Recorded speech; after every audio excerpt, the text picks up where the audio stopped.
মুকেশ আম্বানীৰ ঘৰত চাকৰি কৰিব বিচাৰে নেকি? আম্বানীৰ ঘৰত চাকৰি কৰিবলৈ হলে লাগিব এইকেইটা যোগ্যতা। কিমান টকা দৰমহা পাব আৰু কেনেকৈ পাব চাকৰি?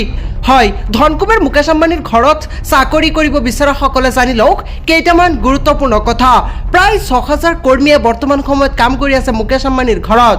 মুকেশ আম্বানীৰ ঘৰত কাম কৰা প্ৰতিগৰাকী কৰ্মচাৰীয়ে দৰমহা হিচাপে পায় ২ লাখতকৈ অধিক দৰমহা। মুকেশ আম্বানীৰ ব্যক্তিগত গাড়ী চালকেও পায় ২ লাখ টকা দৰমহা। কেৱল ইয়াই নহয়, প্ৰতিগৰাকী কৰ্মচাৰীয়ে পায় বিনামূলীয়া স্বাস্থ্য বীমা।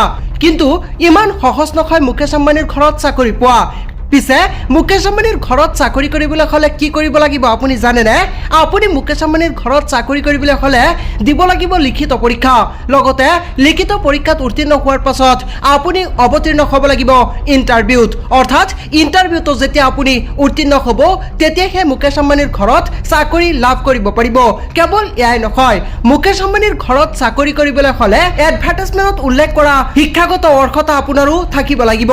তেতিয়াহে মুকেশ আম্বানীৰ ঘৰত চাকৰি লাভ কৰিব পাৰিব, য'ত আপুনিও পাব দৰমহা হিচাপে ২ লাখ টকাতকৈ অধিক দৰমহা।